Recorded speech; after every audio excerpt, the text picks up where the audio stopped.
So Jaganmohan Reddy గారు ఓడిపోవడానికి ఇలాంటి అంటే ఇండస్ట్రీస్ రాకుండా ఇండస్ట్రీస్ తరలి వెళ్ళిపోయి అన్ని వర్గాల వాళ్ళకి కూడా నష్టమే జరిగేది. రోజు కూలి చేసుకునే కూలివాడికి చూస్తే వాడు తాపి ఓడి మేస్తో ఇట్లాంటి అయితే కన్స్ట్రక్షన్ ఇంట్లో ఉంటాడు. తాపి మేస్త్రి ఉన్నా కూడా కింద ఇసుకు తెచ్చేవాడికి సిమెంట్ మోసుకొచ్చేవాడికి ఇది చేసేవాడు కూలీలు అన్ఎడ్యుకేటెడ్ లేబర్ ఉంటారు. వాళ్ళందరికీ చేతి నిండా పనులు ఉంటాయి. పైగా చంద్రబాబు నాయుడు గారు అమరావతి క్యాపిటల్ అని చెప్పి దాని అక్కడ విపరీతమైన కన్స్ట్రక్షన్ అని అనుకున్నాడు. లేబర్ అందరూ అక్కడికి వెళ్ళి ఉండేవారు. అవునండి, ఎవరు వెళ్ళా యాక్టివిటీ అంతా కూడా తీసేశారు. వాళ్ళకి పనులు దొరకలా. చంద్రబాబు నాయుడు గారు ఉండగా ఇసుక ఫ్రీగా ఇచ్చాడు అందరికీ. మీరు ఎవరికి కావాలన్నా ఇసుక తీసుకోండి, దీని మీద ఏమి ఇది ఉండదు అని. రైతులకు కావాలంటే వాళ్ళ నుంచి ట్రాక్టర్స్ తెచ్చి ట్రాక్టర్స్లో తీసుకెళ్ళండి ఇట్లా అన్నారు. అవన్నీ ఎప్పుడైతే ఆపేశాడు మొత్తం ఇసుక అసలు ఎన్ని రోజులు ట్రాక్టర్ ఇసుక 10,000 అదే చెప్పి అంతంత రేటు పెట్టుకుంటే ఎవరు కొనగలరు, ఎవరు తీసుకెళ్ళరు, ఎవరు ఇల్లు కట్టగలరు? పల్లెటూరులో ఉండే ఒక మధ్యతరగతి కుటుంబీకుడు అంతంత రేటుతో ఇసుక కొనుక్కునేవాడు కట్టగలరండి. దాంతో తాపి వాళ్ళకి పనులు ఆగిపోయినాయి. కూలీలకి ఎవరికి పనులు లేవు. దాదాపు 3 నెలలు పస్తు పడుకున్నారు వాళ్ళందరూ కూడా. అలా చూసుకోండి. ఈ విద్యార్థులు చూసుకుంటే ఇన్స్టిట్యూషన్స్ ఏవి రాలా. చంద్రబాబు నాయుడు గారు ఉండగా ఒక ఇన్స్టిట్యూషన్ వచ్చింది, ఆ లైన్లో ఇంకో 4-5 మంచి ఇన్స్టిట్యూషన్స్ ఉన్నాయి. వీళ్ళు వచ్చిన తర్వాత మాకేంటి అని అడుగుతుంటే ఇన్స్టిట్యూషన్స్ ఎందుకు వస్తారు? వాళ్ళకి ఆ స్థలం కొనుక్కోలేక ఎక్కడ కావాలంటే అక్కడ కొనుక్కుంటారు, ఎక్కడ కావాలంటే అక్కడ పెట్టుకుంటారు. వాళ్ళ ఇన్స్టిట్యూషన్ మంచిది అంటే ఎక్కడికన్నా వెళ్ళి చదువుకుంటాం. అమెరికాలో మంచి ఇన్స్టిట్యూషన్ అంటే కూడా అమెరికా వెళ్ళి చదువుకుంటున్నారు. బేరు చేయగలిగినాడు అలా వెళ్తున్నారు, బేరు చేయగలిగినాడు ఉన్నట్లు మనకి దగ్గరలో ఏం మంచి ఉంటే అటు చూస్తారు. ఆ ఇన్స్టిట్యూషన్స్ తెచ్చుకోవాలి మనం. ఇక్కడ మీరు చంద్రబాబు నాయుడు గారు ముఖ్యమంత్రిగా ఉన్నప్పుడు ఇండియన్ స్కూల్ ఆఫ్ బిజినెస్ అని ఐఎస్బి కోసం ఎన్ని రాష్ట్రాల వాళ్ళు ట్రై చేశారో చెప్పడానికి లేదు. చంద్రబాబు నాయుడు గారు మీకు రండి, మీకు ఏం కావాలంటే ఇస్తా, ప్రైమ్ ఏరియాలో మీకు సైట్ ఇస్తా, వాటర్ ఇస్తా, కరెంట్ ఇస్తా అని చెప్పి అన్నీ చెప్పి ఐఎస్బిని తీసుకొచ్చింది ఆయనే. ఔటర్ రింగ్ రోడ్ చేసింది ఆయనే. ఇంటర్నేషనల్ ఎయిర్పోర్ట్ చేసింది ఆయనే. ఐటీ ఇవాళ ఇంత హైదరాబాదులో ఐటీ ఇంత డెవలప్ అయిందంటే ముఖ్యంగా మాదాపూర్ ఈ ఏరియా, గచ్చిబౌలి ఈ ఏరియా కూడా ఇంత డెవలప్ అయ్యి ఒక అమెరికాలో అలాగే ఇంతంత బిల్డింగ్స్ వచ్చినాయి అంటే వీటన్నిటికీ నాంది వేసింది చంద్రబాబు నాయుడు గారు. సైబరాబాద్ అని పేరు పెట్టింది ఆయన, సైబర్ సిటీగా తీర్చింది ఆయన. ఇవన్నీ ముందు ఆయన వచ్చేసి వెళ్ళిన తర్వాత ఆటోమేటిక్గా కంటిన్యూ అవుద్ది. ఓ సిమెంట్ రోడ్ వేసిన తర్వాత దాని మీద ఎట్లా వెళ్ళాలి అనేది తర్వాత వచ్చే వాళ్ళకి అర్థమైపోతుంది కదా. బేస్ ఎవరు అనేది ముఖ్యం. అవునండి. అలా చాలా ఇండస్ట్రీస్ అక్కడ రావాల్సినవి పోయినాయి, చాలా ఇన్స్టిట్యూషన్స్ అక్కడ రావాల్సినవి పోయినాయి. దాంతో ఏమైంది, విద్యార్థులకు కూడా అక్కడ ఏమీ సరిపడగా చదువుకోవడానికి లేదు. తెలంగాణకు వచ్చి చదువుకున్నారు చాలామంది, మెడ్రాసులో చదువుకున్నారు. కానీ ఇక్కడికి వచ్చేటప్పటికి ఏంటంటే మా లోకల్ విద్యార్థులు మా కోట అయిన తర్వాత ఇస్తూ ఉంటారు ఏదైనా. మనం సెకండ్ గ్రేడ్ సిటిజన్స్ లాగే. అవునండి, అవునండి. మన స్టేట్లో మనం ఉన్నామంటే మనం ఫస్ట్ గ్రేడ్ సిటిజన్స్ అవుతాం. సెకండ్ గ్రేడ్ సిటిజన్స్ అయ్యేటప్పటికీ వాళ్ళకి ఇంపార్టెన్స్ లేకుండా పోయింది. చదువుల్లో రాలేకపోయారు. మనకు ఉన్న ఇంజనీరింగ్ కాలేజీ మూతపడిపోయినాయి, ఉద్యోగాలు లేవు. ఎక్కడికో వెళ్ళి ఉద్యోగాలకు వెళ్ళాల్సి వచ్చేది. వాళ్ళు స్టేట్ టు అదర్ కంట్రీస్ కూడా వెళ్ళిపోయి ఎన్ని కష్టాలు పడి వాళ్ళు పైకి వచ్చారు. ఇవాళ ఇతర దేశాల్లో ఉన్న ఐటీ వాళ్ళందరూ కూడా బికాజ్ ఆఫ్ చంద్రబాబు నాయుడు గారు మేము ఈ స్టేజ్కి వచ్చాము, ఇవాళ మేము ఈ స్టేజ్లో ఉన్నామంటే ఆయన అని చెప్పి ఆయన మొన్న అరెస్ట్ చేసి జైల్లో పెట్టిన రోజున అందరూ కూడా అన్ని దేశాల్లో కూడా అరెస్ట్ చేశారు. ఇక్కడ హైదరాబాద్లో ఇక్కడ ఉన్న ఐటీ ఉద్యోగులందరూ చేసి అందరికంటే ముందు చేసింది వాళ్ళే. సార్ దాని మీద కూడా కొన్ని ఆరోపణలు అయితే అప్పుడు వైసీపీ నుంచి వచ్చాయి సార్. స్పాన్సర్డ్ ఉద్యమం, ఇప్పుడు ఇక ఐటీ పీపుల్ అంతా చంద్రబాబు గారికి సంఘీభావం ప్రకటిస్తూ ధర్నాలు చేశారు, రాస్తారోకోలు చేశారు. తర్వాత మొత్తం కొన్ని వేల మంది గుమ్మిగూడి ఇచ్చేశారు కదండి. సో దాన్ని స్పాన్సర్డ్ ఉద్యమం అని కూడా అన్నారండి వైసీపీ వాళ్ళు. అలాంటిది ఏమైనా ఉందా సార్? అంటే స్పాన్సర్ ఎవరైనా చేశారా సార్? ఎవరు చేస్తారు స్పాన్సర్? వాళ్ళు ఏం చెప్పారు, వాళ్ళు చెప్పిందని నేనేం ఖండించలేదు. దాని గురించి నేను మాట్లాడను. అసలు మా గురించి మేమేం చేసామని చెప్తాను తప్ప వాళ్ళు చేసామని చెప్పను. ఇప్పుడు ఆ స్పాన్సర్ అనుకుంటే ఈ రైతులని వీళ్ళు వెళ్ళినా అమరావతి రైతులందరూ కూడా అక్కడ నిరాహార దీక్ష చేస్తా అంటే వీళ్ళందరూ కూడా ఇది పెయిడ్ ఆర్టిస్టులు వీళ్ళందరూ పెయిడ్ బ్యాచ్ అనేవారండి. ఇప్పుడు ఎక్కడన్నా బయటకు వెళ్ళాడు ఉన్న బట్టి మంచి బట్టలు వేసుకొని వెళ్తాం, లేకపోతే ఉతికిన బట్టలు చక్కగా ఉతికిన బట్టలు తీసుకొని వెళ్తాం ఫ్రెష్గా. ఎవరు బయటకు వెళ్ళడం వాళ్ళు అక్కడ కూర్చోడానికి మంచి చీర కట్టుకోకూడదా? అందరూ రిచ్ డబ్బులు ఏదో ఉన్నాళ్ళు, అరకరం ఉన్నాళ్ళు కూడా 3 మంది ఉన్నారు అక్కడ. అన్ని కులాల వాళ్ళు ఉన్నారు, ఒక్క కులం కాదు అక్కడ ఉన్నది. అమరావతి అనేది అనేక కులాలందరూ కలిసి ఉన్న వాళ్ళందరూ ఉన్నది, అందరూ ఇచ్చారు. ఎకరం ఉన్నాళ్ళు ఇచ్చారు, 30 ఎకరాలు ఉన్నాళ్ళు ఇచ్చారు. అక్కడ అన్ని అలా ఇచ్చారు కాబట్టే 33,000 ఎకరాలు ఈయన అమరావతి సిటీ అద్భుతమైన సిటీ కడతారని చేశారు. Without single MP, without single MP 3 పంటల పడ్డాయి ఇది. అలా అని చెప్పి మీరు నష్టపోకూడదు అని చెప్పి మీరు ఇచ్చే ప్రతి ఎకరానికి నేను 1200 గజాలు డెవలప్డ్, వెల్ డెవలప్డ్ అన్నీ కూడా ఇన్ఫ్రాస్ట్రక్చర్ అంతా కూడా డెవలప్ చేసి, రోడ్స్ బ్రహ్మాండంగా వేసి, ఎలక్ట్రిసిటీ, వాటర్, ప్రతి కావాల్సింది అన్నీ కూడా చేసేసి అలాంటి దాంట్లో మీకు 1200 గజాలు ఇస్తాను ప్లాట్. ప్లస్ అది మీకు హ్యాండ్ ఓవర్ చేసే వరకు కూడా ప్రతి సంవత్సరం మీకు కవులు ఇచ్చినట్టుగా నెలకి ఇంత ఇస్తాను, లేకపోతే సంవత్సరానికి ఇంత ఇస్తాను. ఇవన్నీ పెట్టాడు, చేశారు, వాళ్ళందరూ హ్యాపీగా వచ్చారు, అందుకే అన్ని ఇచ్చారు. ఇవాళ ప్రపంచంలో ఎక్కడ కూడా ఏ దేశంలో కూడా రూపాయి డబ్బులు ఇవ్వకుండా 33,000 ఎకరాలు రాజధాని కోసం ఇచ్చిన వాళ్ళు ఎవరు లేరు. అది ఒక్క చంద్రబాబు నాయుడు గారిని చూసి ఆయన క్రెడిబిలిటీ చూసి ఇచ్చారు. చంద్రబాబు నాయుడు గారిలో ఉన్న నిజాయితీ, ఆయన చెప్పిన స్కీము, వాళ్ళకి ఏమేమి బెనిఫిట్స్ వస్తున్నాయి ఇవన్నీ కూడా చెప్పాడు కాబట్టి ఇచ్చేశాడు. చిన్న పెద్ద అందరూ ఉన్నారు ఇందులో, హాఫ్ ఎకరం ఎకరం ఉన్న వాళ్ళు కూడా ఉన్నారు, వాళ్ళు కూడా ఇచ్చేశారు. వీళ్ళందరినీ పెయిడ్ ఆర్టిస్టులు అన్నారు. ఎన్ని ఇబ్బందులు పెట్టాలో వాళ్ళు ఇబ్బందులు పెట్టేశారు. అక్కడున్న సెక్రటేరియట్కి వెళ్ళటం కోసం వెళ్తా అంటే వీళ్ళందరూ అడ్డు ఉంటారని చెప్పి అటు ఇటు తెరలు కట్టేసి నల్లద్దాలు వేసుకుని దాన్ని పెట్టి వెళ్ళాడు.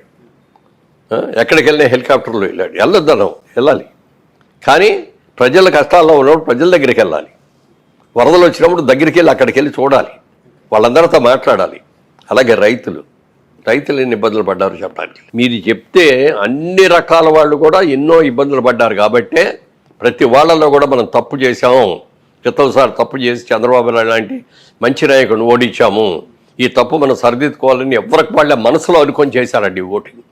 ఎవరు వెళ్ళి పబ్లిసిటీ చేసింది కాదు, లేకపోతే ఓటుకి ఎంత ఎక్కువ డబ్బులు ఇచ్చినవి కాదు, ఏమీ కాదు. సార్ మీరు ఇందాక ఒక మాట అన్నారు, యాక్చువల్గా ఈసారి చంద్రబాబు నాయుడు గారి ప్రభుత్వం వస్తుందని, టీడీపీ పక్కగా వస్తుందని మేము ఎప్పుడో భావించామండి అని అన్నారు. సో అంటే దానికి సంబంధించి ఏమైనా సర్వేలు ఏమైనా చేశారా సార్, లేకపోతే ప్రజల పల్స్ ఎలా పట్టుకోగలిగారు మీరు? అంటే ఎన్నికలకు ముందే పక్కగా ఏమి చేయలేదు కానండి. ప్రజలు ఎక్కడికి వెళ్ళినా ఏ వర్గం వాళ్ళు మాట్లాడినా చాలా ఇబ్బందులు పడుతున్నామండి, చాలా ఇది చేస్తామండి, అది అందరిలో వచ్చింది, అన్ని వర్గాల్లో కూడా వచ్చింది. ఓకే, వచ్చినా కూడా ఎవరు బయటపడలేరు. కొంతమంది ఎందుకు బయటపడలేదంటే, రేపు పొద్దున ఇట్లా మనం ఆయనకి చేస్తున్నాం, చంద్రబాబు వర్గంలో ఉన్నాం, చంద్రబాబు సింపతిగా ఉన్నాం, చంద్రబాబు గారికి ఓటేస్తాం, తెలుగుదేశానికి ఓటేస్తాం అని ఉంటే వాళ్ళ మీద కక్ష సాధింపులు చేస్తారు కదా, వాళ్ళందరినీ ఎలా నాశనం చేయాలో చేస్తున్నారు కదా. అందుకని భయపడి ఎవరి కాళ్ళు లోపల పెట్టుకున్నారు తప్ప బయటపడలా. సర్వేళ్ళకు ఎవరు వెళ్ళినా కూడా వాళ్ళు తెలుగుదేశానికి ఓటేసినా కూడా మీరు ఎవరికి వేసారండి ఓటు అంటే మేము వైసీపీకి వేసామండి. ఎందుకంటే సేఫ్టీ కోసం. ఎందుకని భయం అనేది క్రియేట్ అయిందండి అలాగా ప్రజల్లోని, విపరీతమైన భయం క్రియేట్ అయింది. ఆ క్రియేట్ అయిన వీటన్నిటితోటి లోపలే పెట్టుకున్నారు. మేము కూడా డెఫినెట్గా అధికారంలోకి వస్తాం అనుకున్నాం, కానీ ఇంత అద్భుతమైన మెజార్టీ తెలుగుదేశం పార్టీ పెట్టిన తర్వాత ఇంత పెద్ద మెజార్టీతో ఎప్పుడు రాలా. మహానుభావుడు ఎన్టీ రామారావు గారిదే ఆ రోజులు గొప్పగా చెప్పుకున్నాం. ఎందుకనంటే సినిమా ఇండస్ట్రీ నుంచి ఆయన తెలుగుదేశం పార్టీ పెట్టి ఆ రోజులో ఉన్న రాజకీయాలు నాయకులకి వ్యతిరేకంగా తిరిగి ఆయన కేవలం పార్టీ పెట్టిన 9 నెలల్లో అధికారంలోకి రాగలిగాడు. ప్రపంచంలో ఏ పార్టీ ప్రపంచంలో ఏ పార్టీ కూడా పెట్టి 9 నెలల్లో అధికార పార్టీని ఓడించి పూర్తిగా అధికారంలోకి వచ్చినాడు. One and the only person is NTR గారు. అలాంటి ఎన్టీఆర్ గారు సాధించినటువంటి విజయాల కంటే కూడా ఇప్పుడు వచ్చిన విజయం చాలా చాలా పెద్దది. సార్ తెలుగుదేశం పార్టీని ఏ ముహూర్తంలో పెట్టారు సార్ ఎన్టీఆర్ గారు? ఆయన అన్ని ముహూర్తాలు ఇవన్నీ చాలా బాగా చూస్తారు, ఆయనే పెడతారు. ఎందుకంటే ఒక పార్టీ 40 ఏళ్ళగా సస్టైన్ అవుతూ జనాల గుండెల్లో ఉండడం, జనానికి దగ్గరగా ఉండడం చాలా గ్రేట్ కదండి. అవును, చాలాసార్లు అయిపోయింది తెలుగుదేశం పని అనేవారు. తెలుగుదేశం అని చెప్పిన వాళ్ళందరూ కూడా గుండెల్లో పెట్టుకున్నారు పార్టీని. బయటకు వచ్చి అడ్జస్ట్ చేసి చేయరు, కానీ అవసరం వచ్చిన రోజు కరెక్ట్గా వస్తారు. మొన్న ఆ సైలెంట్ వేవ్, ఎంత వేవ్ అంటే ఎవరికి అందరా. అంటే సర్వేలలో అందరూ కూడా తెలుగుదేశం అధికారంలోకి వస్తే, కూటమి అధికారంలోకి వస్తే అన్నారు, కానీ రకరకాల సర్వేలు వచ్చేసారు. ఎవరు కూడా ఇన్ని సీట్లు అనేది రాలా. మరి పైగానేమో జగన్మోహన్ రెడ్డి గారు ఎన్ని సీట్లు వస్తాయని మీలాంటి వాళ్ళు వచ్చి అడిగితే చాలా వస్తాయి. 157 అన్నారు సార్. 157 మాకు వస్తాయని. వైనాట్ 175, 175 వస్తాయి మాకే, మేము తప్ప ఎవరు గెలవరు అని చెప్పారు. ఎప్పుడు కూడా ఎవరైనా సరే అణుకువగా ఉండాలి. మనకు అవకాశం వచ్చింది, ఆ అవకాశం వచ్చిన దాన్ని సద్వినియోగం చేసుకోవాలి.